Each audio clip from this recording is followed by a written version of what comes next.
Hello friends, అందరూ ఎలా ఉన్నారు? నేనైతే చాలా బాగున్నాను. ఈరోజు మనం కడలల్లే వేచే కలలు 5వ భాగం గురించి తెలుసుకుందాం. తను ఏదో మాట్లాడాలి అనుకుంటున్నాడు అని అర్థమయ్యి చెప్పండి అని నైనిక అడిగేసరికి షాక్ అవుతాడు విక్కీ. నా ప్రతి భావం ఎలా అర్థమవుతుంది ఈమెకి? నేను ప్రేమించిన అమ్మాయి నైనిక కాదా ఎలా తెలుసుకోవాలి అని బాగా ఆలోచించి ఫస్ట్ టైం నన్ను చూసినప్పుడు నీకేమనిపించింది అని అడుగుతాడు. నా ప్రాణాలు కాపాడిన దేవుడు అనిపించింది. ఆ మాటకి ఏం మాట్లాడుతున్నావు అని అడిగేసరికి తిరుపతి వెళ్ళినప్పుడు జరిగినది చెప్తుంది. ఆ సంఘటన గుర్తుకు వచ్చి అంటే ఆ రోజు ఆ అమ్మాయి నువ్వా? హా అని చిన్నగా నవ్వుతుంది. ఆ మాటతో ఏం మాట్లాడాలో తెలియక సైలెంట్గా ఉంటాడు. మీకు తెలుసా, మీకోసం అని ఢిల్లీ కూడా వచ్చాను. మీరు 15 డేస్ క్రితం కాన్ఫరెన్స్ కోసం హైదరాబాద్ వచ్చారు కదా, అప్పుడు కూడా మీకోసం వచ్చాను. కానీ నేను మిమ్మల్ని చూసేసరికి సిరి మిమ్మల్ని తీసుకువెళ్తుండటం, మీరు క్లోజ్గా ఉండేసరికి మీ ఇద్దరికి ఒకరంటే ఒకరికి ఇష్టమేమో, నేను మధ్యలోకి రాకూడదనుకున్నాను. తర్వాత జరిగిందంతా మీకు తెలిసిందే. అత్తయ్య గారు రావడం, ముహూర్తాలు కుదరడం, పెళ్ళి అని చెప్పి మాట్లాడుతుండగా అక్కడి నుండి లేచి బయటకు వచ్చేస్తాడు. విక్రమ్ అలా ఎందుకు వెళ్ళిపోయారని అప్పటికే విక్రమ్ మేనత్త మాటలు వినడం వల్ల భయంగా అనిపిస్తుంది నైనికకి. నైనిక నన్ను చూసేసరికి నన్ను సిరి తీసుకువెళ్ళిందా? అదేంటి సిరి వచ్చేసరికి నేను తనతోనే మాట్లాడుతూ ఉన్నాను కదా, అంటే నేను ప్రేమించింది అని అనుమానం వచ్చి ఆలోచిస్తూ ఉండగా ఫోన్కి ఏదో నోటిఫికేషన్ రావడంతో ఫోన్ తీసి చూస్తుండగా అన్నోన్ నెంబర్ నుంచి వాట్సాప్లో మెసేజ్. పెళ్లి మండపం లొకేషన్ ఉండటంతో అది ఓపెన్ చేసి 2 రోజుల క్రితం వచ్చింది. ట్రూ కాలర్తో ఆ నంబర్ చూడగా నిఖిత అని ఉంటుంది. అనుమానం వచ్చి వాళ్ళ అమ్మగారి దగ్గరికి వెళ్ళి ఏం జరిగిందో తెలుసుకోవాలని అడిగేసరికి ఏం చెప్పాలో తెలియక కంగారు పడుతుంటారు రాజేశ్వరి గారు. ఆవిడ కంగారు చూసి విక్కీ అనుమానం బలపడుతుంది. అయితే తనని మోసం చేసింది నిక్కీనా నైనికనా అనేది తెలియక అసహనంగా అక్కడి నుండి బయటకు వెళ్ళిపోతాడు. నిక్కీ తల్లిదండ్రులు ఢిల్లీ వెళ్ళిన తర్వాత ఆ రోజంతా ఏడుస్తూనే ఉంటుంది నిక్కీ. సాయంత్రం తల్లి నుండి వచ్చిన మెసేజ్ చూసి నైనికకి వీడియో కాల్ చేసి రాజేశ్వరి గారితో మాట్లాడి పెట్టేసే టైంకి తర్వాత రోజు బెంగళూరు వెళ్ళాలి అని, పైగా ఈ టైంలో నిక్కీని ఒక్కదాన్నే ఇంట్లో వదిలేస్తే భయపడుతుందని తన ఇంటికి తీసుకురావడానికి అక్కడికి వచ్చిన కృష్ణ నిక్కీ బాధపడుతుండడం చూసి తల్లడిల్లిపోతాడు. నిక్కీ అలా బాధపడుతూ చాలాసేపు ఉండిపోతుంది. కాసేపటికి తనని కంట్రోల్ చేసి ఇంటికి తీసుకువెళ్తూ ఇప్పుడు ఏం చేద్దామనుకుంటున్నావు? రేపటి రోజున విక్రమ్కి నిజం తెలిస్తే పరిస్థితి ఏంటి?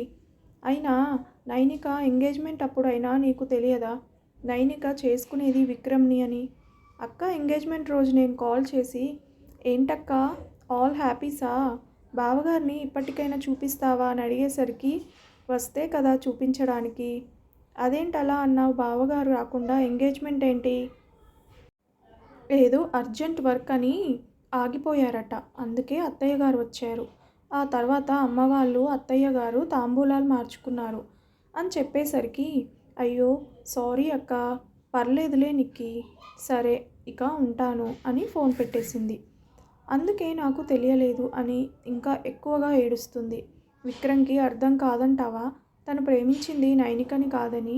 అది తెలిసిన మరుక్షణం ఏం జరుగుతుందో ఊహించలేకపోతున్నాను అని చెప్తాడు కృష్ణ. అలా మాట్లాడుకుంటూ ఇంటికి వచ్చేస్తారు. నిక్కీకి భోజనం తినిపించి పడుకోమని చెప్పి బయటకు వస్తుండగా రాజేశ్వరి గారి నుంచి ఫోన్ కాల్ రావడం చూసి ఏం జరిగిందని కాల్ అటెండ్ చేసేసరికి కాల్ కట్ అవుతుంది. ఇప్పుడు రాజీ గారు ఏం చేయనున్నారు? విక్కీ ఎలాంటి నిర్ణయం తీసుకుంటాడో? నిక్కీని ఒక్కదాన్ని ఉంచితే తన ఆరోగ్యం పాడవుతుందని తనతో పాటు తన ఇంటికి తీసుకువెళ్ళి భోజనం తినిపించి పడుకోమని చెప్పి కృష్ణ బయటకి వస్తుండగా రాజేశ్వరి గారి నుంచి ఫోన్ కాల్ రావడం చూసి ఏం జరిగిందోనని నిక్కీ కాల్ అటెండ్ చేసేసరికి కాల్ కట్ అవుతుంది. నైనిక మాటలతో విక్కీకి అనుమానం వస్తుంది.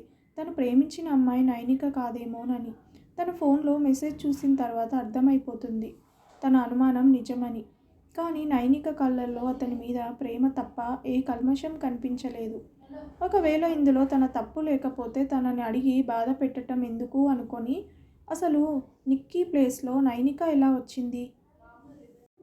అమ్మని అడిగితే తెలుస్తుందేమో అని వెళ్ళి అడిగేసరికి ఆవిడ కంగారు చూసి ఏదో జరిగింది. అమ్మ చెప్పేలా లేదు. నన్ను మోసం చేసింది నిక్కీనా లేక నైనికనా అనేది తెలియక అసహనంగా అక్కడి నుండి బయటకు వెళ్ళిపోతాడు. విక్రమ్ బయటకు వెళ్ళగానే నిఖితకి చెప్పాలని కాల్ చేసిన రాజేశ్వరి గారు నైనిక తన గదిలోకి రావడం చూసి కాల్ కట్ చేస్తారు. నైనిక కంట్లో సన్నటి నీటి పొర చూసి నా వల్ల ఇద్దరి ఆడపిల్లల జీవితాలు నాశనం అయ్యాయి, కన్న కొడుకు సంతోషాన్ని కూడా దూరం చేశాను అని ఆవిడ మీద ఆవిడకు చాలా కోపం వస్తుంది. నైనికను దగ్గరకు తీసుకొని ఏమైంది నైనిక అని అడగటంతో ఏం లేదత్తయ్య, ఏదో ఆలోచిస్తూ ఇలా వచ్చేసా. అంతలా ఏం ఆలోచిస్తున్నావు? ఏం చెప్పాలో తెలియక మౌనంగా ఉన్న నైనికని చూసి కావాలని విక్కీ ఎక్కడా అని అడిగేసరికి అప్పటిదాకా తనకి విక్కీకి మధ్య జరిగింది మొత్తం చెప్తుంది. విక్కీకి తెలిసిపోయింది అని రాజీగారికి భయం వేసినా అది బయటకు కనిపించనివ్వకుండా వీడి హాస్పిటల్స్ ఎప్పుడూ బిజీనే, అందుకే నీకు చెప్పా మాటలతో కాలక్షేపం చేయకు అని. ఇప్పుడు చూడు, నువ్వు మాట్లాడుతూనే ఉన్నావు, అయినా వెళ్ళిపోయాడంటే ఏదైనా ఎమర్జెన్సీ అయి ఉంటుంది. నువ్వు బాధపడకు, ఇవాళకి ఇక్కడే పడుకో, వాడి సంగతి నేను చెప్తా. అయ్యో అత్తయ్య గారు, అలాంటిదేమీ లేదు, నేనే ఏదో పిచ్చి పిచ్చి ఆలోచనలో మాట్లాడేశా, మీరు ఆయన్నేమీ అనకండి అని కంగారు పడుతుంది నైనిక. ప్రస్తుత పరిస్థితుల్లో విక్కీ మారడానికి టైం పడుతుంది. నువ్వు కాస్త దూరంగా ఉంటే నీకు అనుమానం రాకుండా ఉంటుందని రాజీగారు మనసులో అనుకొని నైనిక కంగారు చూసి మరీ ఇంత అమాయకురాలివైతే ఎలా, నా మాట విని కాస్త అలిగి బెట్టు చూపించు, అలా అయితేనేగా త్వరగా మాకు మనవడో మనవరాలో వచ్చేది. నువ్వు ఇలానే ఉంటే వాడు ఆ హాస్పిటల్కే అంకితం అయిపోతాడు. మీ మామయ్య గారిలా ఆ తర్వాత నన్ను మధ్యలోకి లాగినా నేనేం చేయలేను. అయినా నైనిక బెడ్ మీద పడుకోవచ్చుగా అని అన్నవాడు అలా వదిలేసి వెళ్ళడు కదా, ఆ మాత్రం ఆలోచించలేకపోయావా? ఆ మాటతో విక్కీ ఎక్స్ప్రెషన్ గుర్తుకు వచ్చి నవ్వుకొని నేనేదేదో ఊహించుకొని భయపడ్డానని మనసులో అనుకొని రిలీఫ్గా అనిపించడంతో రాజీ గారి గదిలోనే పడుకుంటుంది. రాజేశ్వరి గారి కాల్ కట్ అవ్వడంతో వెంటనే తన తల్లి సువర్ణ గారికి కాల్ చేసి విషయం తెలుసుకోమని చెప్పడంతో తన గదిలో నుంచి బయటకు వస్తున్న సువర్ణ గారు నైనిక రాజుగారి గదిలోకి వెళ్ళడం చూసి అక్కడికి వెళ్ళి వాళ్ళు మాట్లాడుకున్న మాటలన్నీ వింటూ ఉండగా రాజీగారు చూసి నిక్కీకి కాల్ చేసి మాట్లాడమని ఆవిడకు సైగ చేసి నైనిక పడుకున్న తర్వాత బయటకు వెళ్దామని అనుకొని నైనిక పక్కన పడుకుంటారు. సువర్ణ గారు నిక్కీకి కాల్ చేసి జరిగింది మొత్తం చెప్పడంతో ఆవిడ చెప్పిన మాటలు విని ఆలోచనలో పడుతుంది నిక్కీ. వెంటనే ఏదో తట్టినట్టు అమ్మ ఒకసారి లాన్లోకి వెళ్ళి చూడు, విక్కీ గారు అక్కడే ఉండి ఉంటారేమో, ఒకవేళ అక్కడే ఉంటే నేను చెప్పినట్లు చేయండి. నా గురించి తెలియనట్లే ఉండమను ఆంటీని కూడా, పరిస్థితి చేయి దాటిపోయిందనిపిస్తే నా మీదకు తోసేయ్ అని చెప్పడంతో ఎందుకే ఇలా నీ మీద నువ్వు నిందలు వేసుకుంటున్నావు, అల్లుడి గారికి నిజం చెప్తే అర్థం చేసుకుంటారు కదా. అర్థం చేసుకోరని కాదమ్మా, ఇప్పుడు నిజం తెలిస్తే నన్ను మర్చిపోలేక అక్కని ఎప్పటికీ యాక్సెప్ట్ చేయలేరు. అదే జరిగితే అక్కకి విషయం తెలిసిపోతుంది. ఇవన్నీ తెలిస్తే అక్క తట్టుకోలేదు. అక్క జీవితం బాగుండాలంతే. నువ్వు ఇంకా ఏం ఆలోచించకు, జాగ్రత్త, అక్కకి ఏమీ తెలియనివ్వకండి. నువ్వు నాన్న రేపటి సాయంత్రం లోపు హైదరాబాద్ వచ్చేయండి. నేనెటు పొద్దున్నే బెంగళూరు వెళ్ళిపోతాను. మీరు విక్కీ గారితో మాట్లాడాక ఏం జరిగిందో నాకు చెప్పండి అని కాల్ కట్ చేసి టెన్షన్ పడుతూ ఉంటుంది నిక్కీ. తన టెన్షన్ చూసి దగ్గరకు వచ్చిన కృష్ణ నిక్కీ చేయి పట్టుకొని కంగారు పడకు, ఏం కాదు అని భరోసా ఇచ్చి నీకు మీ అక్క అంటే ఇష్టమని తెలుసు, కానీ తన కోసం నీ జీవితాన్ని త్యాగం చేసేంత ఇష్టమని అనుకోలేదు. ఇలా ఉండటం చాలా కష్టం. ఈ రోజుల్లో ప్రేమించిన వాడి కోసం తల్లిదండ్రులనే వదిలి వెళ్ళిపోయే వాళ్ళని చూశాను, కానీ అక్క కోసం ప్రేమించిన వాడిని వదులుకున్న దాన్ని నిన్నే చూస్తున్నాను. కృష్ణ మాటలేవి నిక్కీ చెవులకు చేరట్లేదు. తన తల్లి మాట్లాడిన తర్వాత విక్కీ ఖచ్చితంగా తనకి ఫోన్ చేస్తాడు. చాలా జాగ్రత్తగా మాట్లాడాలి, ఎలాగైనా మేనేజ్ చేయాలి అని అంతకంతకు కంగారు పడుతూ ఉంటుంది. రాజుగారు ఏమీ చెప్పకపోవడంతో బయటకు వచ్చిన విక్కీ పార్కింగ్ లాన్లో నిలబడి హైదరాబాద్ వెళ్ళి నిక్కీని కలిస్తే అని అనుకుంటూ మళ్ళీ అంతలోనే వద్దు వద్దు, ఇప్పుడు తనని కలిసి ఏం మాట్లాడాలి, నైనకి ఈ విషయం తెలిస్తే తట్టుకోగలదా అని ఆలోచించి నిక్కీ ఫీలింగ్స్ తెలుసుకోవడం కోసం ఆమెకు వీడియో కాల్ చేస్తాడు. విక్కీ నుంచి కాల్ వస్తుందని ముందుగానే అనుకున్నా ఇంత త్వరగా కాల్ వస్తుందనుకోలేదు. పైగా వీడియో కాల్ రావడంతో తన పక్కన కృష్ణ ఉండటంతో కృష్ణ చేయి పట్టుకొని నాకు హెల్ప్ చేయి, నన్ను లవ్ చేస్తున్నట్టు ఒక 5 నిమిషాలు నటించమని రిక్వెస్ట్ చేస్తుంది. ప్రేమించిన అమ్మాయిని ప్రేమిస్తున్నట్టు నటించాలా అని కృష్ణకి మనసులో బాధగా అనిపించినా నిక్కీ మాట కాదనలేక ఒప్పుకుంటాడు. కృష్ణ ఒప్పుకోవడంతో తన కన్నీళ్లు తుడుచుకొని విక్రమ్ కాల్ అటెండ్ చేస్తుంది నిక్కీ. అప్పటికే నిక్కీ ఏడ్చి ఉండటం వల్ల కళ్ళు ఎర్రగా ఉండటంతో అనుమానం వస్తుంది విక్కీకి. కానీ నిక్కీ కృష్ణ భుజం మీద తల పెట్టి అతని చేతిలో చేయి వేసి హాయ్ బావగారు అనేసరికి తన మీద చాలా కోపం వస్తుంది. విక్కీ ఫీలింగ్స్ అర్థం అవుతున్నా అతనిని చూసి వస్తున్న కన్నీళ్లు బలవంతంగా ఆపుకొని కృష్ణ చేయి గట్టిగా పట్టుకొని ఎలా ఉన్నారు, అక్క ఏం చేస్తుంది, ఈ టైంలో కాల్ చేశారేంటి అని వరుసబెట్టి క్వశ్చన్స్ అడుగుతుంది. తాను ప్రేమించిన నిక్కీ ఆ టైంలో కృష్ణతో ఉండటం ఒక్క క్షణం అనుమానాన్ని కలిగించినా కృష్ణ ఎప్పటినుంచో నిక్కీని ప్రేమిస్తున్నాడని నైనిక చెప్పిన విషయం గుర్తుకు వచ్చి ఒకవేళ కృష్ణ లవ్ యాక్సెప్ట్ చేసిందేమో, మరి ఆ విషయం ఏదో నాకు ముందే చెప్పొచ్చు కదా. కృష్ణని ఇష్టపడబట్టే తన అక్కని నేను పెళ్లి చేసుకునేలా చేసిందా? ఆ ఆలోచన భరించలేక కాల్ కట్ చేస్తాడు విక్కీ. విక్కీ అలా కృష్ణ భుజం మీద వాలి ఉండటం వాళ్ళ క్లోజ్నెస్ చూసి తట్టుకోలేకపోతాడు విక్కీ.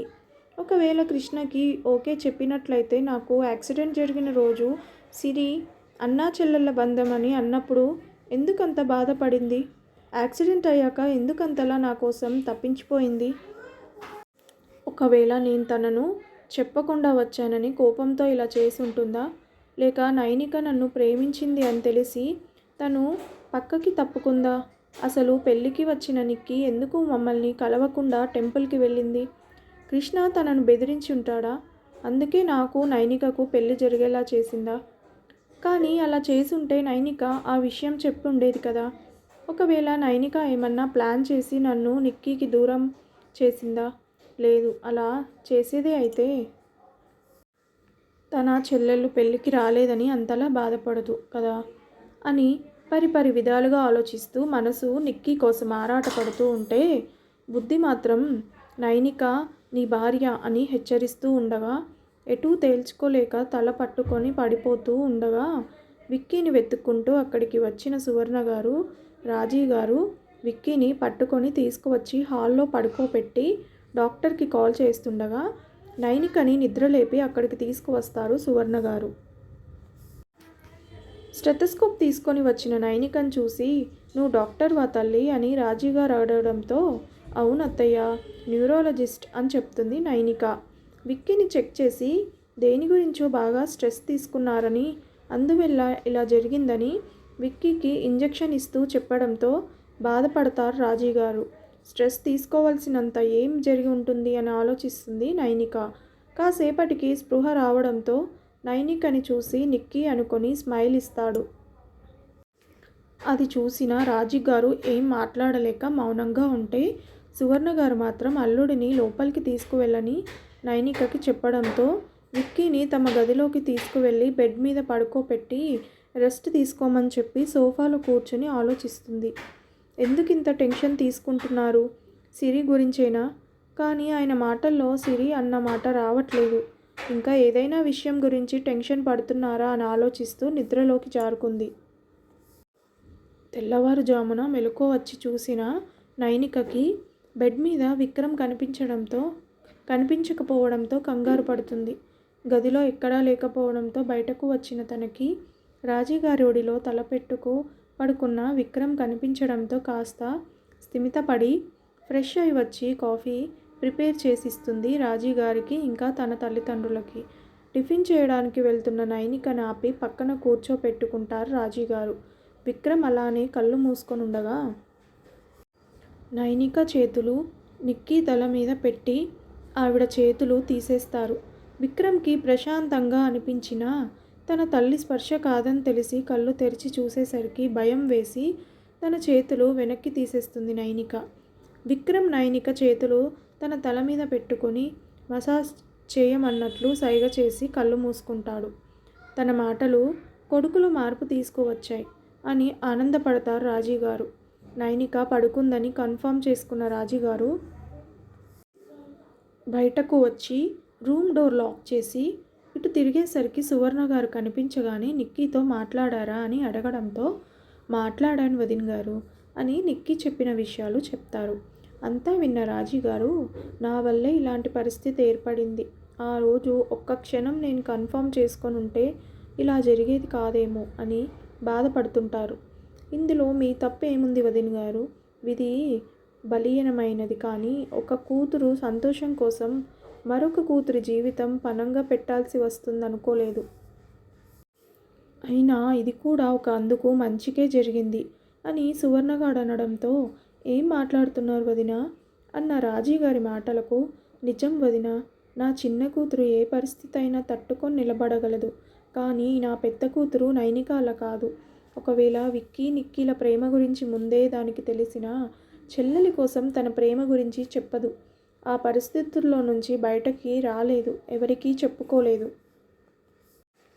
విన్నారు కదా ఫ్రెండ్స్. ఈ కథ కనుక నచ్చితే ప్లీజ్ సబ్స్క్రైబ్ చేయండి, లైక్ చేయడం మర్చిపోకండి. దీని తర్వాత కథని మరొక భాగంలో విందాం. Thank you so much for watching this video.